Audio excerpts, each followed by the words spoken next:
I want to show you two techniques to manage any version of Windows Server Domain Controller from your Windows 11. This also works perfectly on Windows 10, but the installation process is a bit different. On Windows 10, go to this webpage and download the Remote Server Administration tools. The link is in the video description below. On Windows 11, click Start and click Settings. Now click Apps and then Optional Features. From here, click the only button that looks different, View Features. This screen allows you to install additional features to your Windows 11 that are not installed by default, but can easily be installed by choosing them from this list. Type RSAT, go over the list and click the checkbox next to any item that you would like to install. In this video, I'm installing all the tools, but you might not need them all. The bare minimum to have a good control of your server is to install the Active Directory domain services, DHCP tools, DNS tools, and group policy management tools. Click Next to proceed with the installation. The more tools you choose, the more time it will take to install. As if this wasn't obvious. Please subscribe. Once the installation is complete, you can close all the open windows, click Start, and look for Server Manager. When you open Server Manager for the first time, it will be empty.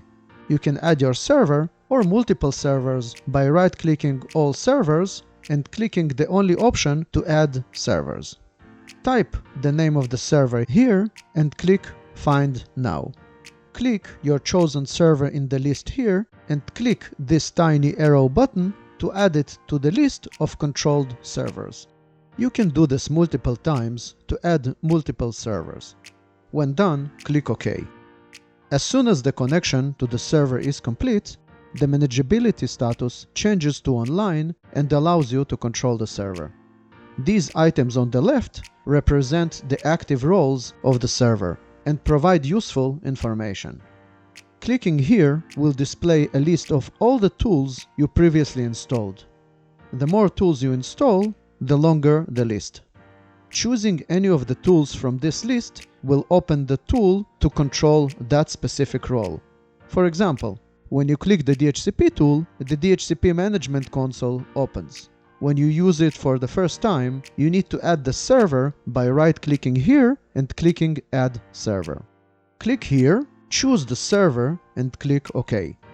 You will need to perform this for some of the tools that connect to a server when you use them for the first time. This is definitely a good way to control a server. But don't stop here. Let me show you another way. Hold the Windows key and press R. In the Run window, type MMC and press Enter. This will open the Microsoft Management Console. Click File and click Add Remove Snap-in. All the interfaces you previously installed related to the Remote Server Administration tools will appear here in this snap-in list. Click each tool you would like to have available for management from this list on the left and click Add to add them to the list on the right. The order in which you add them will be the order in which they will appear. When you choose Computer Management, you will need to provide the name of the server to manage. Click another computer, type its name, and click Finish.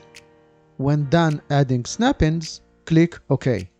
You can now save the Management Console with all the tools you just added. Click File and then Save As.